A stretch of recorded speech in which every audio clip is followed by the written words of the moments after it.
सत्याची बाजू कधी हरत नसते आणि सत्य कधी जिंकल्याशिवाय राहत नसते. याचाच सध्या आता प्रत्यय महाराष्ट्राला येताना दिसतोय.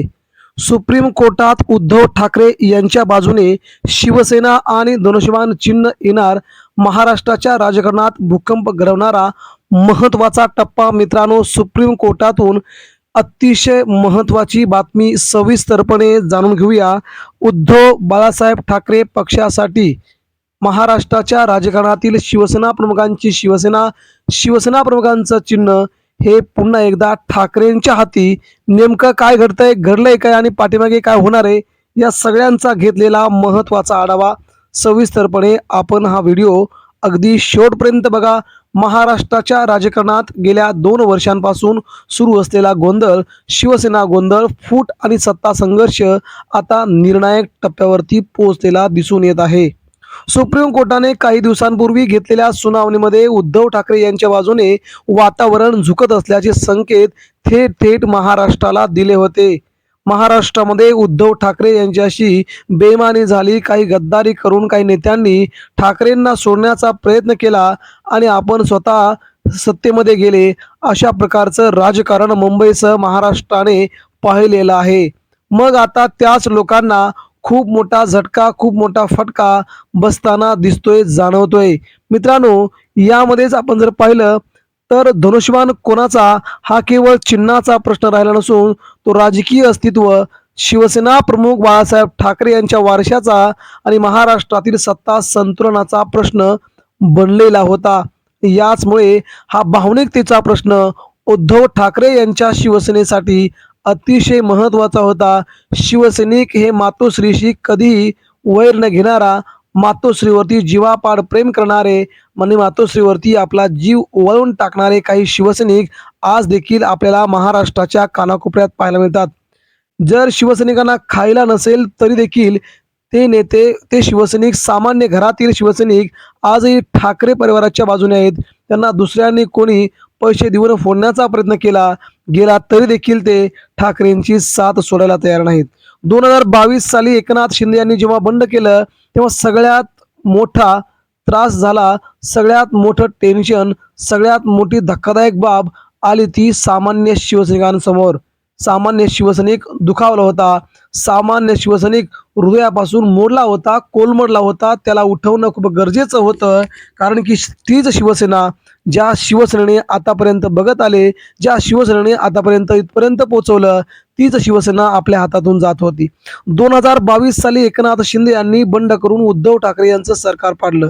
त्यावेळी 40 आमदारांनी फुटून वेगळी शिवसेना उभारली आणि नंतर त्यांनी भाजपसोबत सत्ता स्थापन केली आणि स्वतः एकनाथ शिंदे मुख्यमंत्री झाले. त्यांच्यातील काही नेत्यांना बडी मंत्रिमंडळातील खाती उपभोगता आली, परंतु इथपर्यंत पोहोचवलं कोणी, हा मात्र विचार सगळेच आमदार, सगळेच मंत्री विसरले होते. आपण जेव्हा सामान्य गरीब कुटुंबातील होतो तेव्हा आपल्याला कुणी मोठं केलं, कुणी इथपर्यंत पोहोचवलं, याची जाण आता काही नगरसेवकांना राहिलेली नव्हती. त्याच कारणास्तव महाराष्ट्राच्या राजकारणामध्ये मित्रांनो, सुप्रीम कोर्टाच्या निकालाकडे सगळ्यांचंच लक्ष लागून राहिले होते. निवडणूक आयोगाने या नव्या गटाला शिवसेना हे नाव आणि धनुष्यबाण चिन्ह देऊन टाकलं, ज्यामुळे उद्धव ठाकरे यांना शिवसेना उद्धव बाळासाहेब ठाकरे या नावाने वेगळा पक्ष चालवावा लागला आणि उद्धव ठाकरेंनी तो पक्ष चालवला बी, तो पक्ष स्थापन केला बी आणि आज त्या पक्षाचे 20 आमदार, 9 खासदार पहिल्याच झटक्यामध्ये आल्याने भाजपची मात्र प्रचंड गोची झाल्याचं आपण गेल्या निवडणुकीमध्ये पाहिलंय. मित्रांनो, उद्धव ठाकरे यांनी हा निर्णय सुप्रीम कोर्टात आव्हान दिला आणि आता सुप्रीम कोर्टातून उद्धव ठाकरेंसाठी नेमकी बातमी काय हे देखील पाहावं लागेल. सुनावणीमध्ये उद्धव ठाकरे यांचे वकील कपिल सिब्बल आणि अभिषेक मनु सिंघवी यांनी अनेक मुद्दे मांडले आहेत. ते मुद्दे देखील आपण जाणून घेणं खूप गरजेचं आहे. शिंदे गटाने बंड केल्यानंतर मूळ पक्षाची दिशा बदलल्याचं ठाकरेंच्या शिवसेनेने स्पष्टपणे सुप्रीम कोर्टात म्हटलंय. त्यामुळे त्यांना मूळ पक्षीय म्हणणं योग्य नसल्याचं शिवसेनेकडून सांगण्यात येत आहे. निवडणूक आयोगाने चुकीचा निकष लावला. पक्षातील बहुमतावर नव्हे तर संस्थात्मक सातत्य व निर्णय व्हायला हवा असंही त्यांनी म्हटलंय. आमदार खासदारावरती कधी निवडणूक आणि कोणता पक्ष कुणाकडे जात नाही, तर तो संस्थात्मक सातत्यावर जातो असा त्यांनी पवित्रा मानलाय. शिवसेना हा एक निवडणूक पक्ष नसून आंदोलन, विचारधारा आणि बाळासाहेबांची भावना शिंदे गटाने विचारधारा सोडून पक्षच चोरून नेला असाही थेट इशारा दिला गेला होता. या तर्कांच्या पार्श्वभूमीवरती सुप्रीम कोर्टाने आयोगाकडून पूर्ण दस्तावेज, सदस्य यादी आणि निधी तपशील मागवले आहेत आणि या हालचालीमुळे न्यायालय खऱ्या शिवसेनेच्या मूळ ओळखीचा शोध घेत असल्याचा अर्थ सध्या काढला जातोय. आणि इथेच मित्रांनो सगळे गोम फिरते आहे. उद्धव ठाकरे यांचा चेहरा महाराष्ट्रासाठी शिवसेनेचा खरा चेहरा असल्याचं यावरून तरी सध्या स्पष्ट होतंय. निकाल कोणचा येईल, निकाल कोणाच्या बाजूने पलटेल, मात्र सध्या तरी उद्धव ठाकरे यांना खूप मोठं चॅलेंज आणि खूप मोठी बातमी ठाकरेंसाठी येते. शिवसेना हे केवळ नाव नाही, ती आमच्या रक्तात आहे.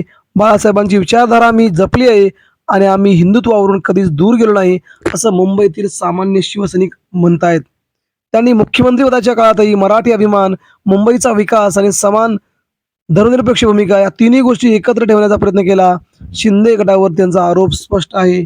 त्यांनी सत्तेसाठी आणि पदासाठी बंड केले, विचारधारेसाठी नाही, असा थेट आरोप उद्धव ठाकरे यांच्या शिवसेनेने केलाय.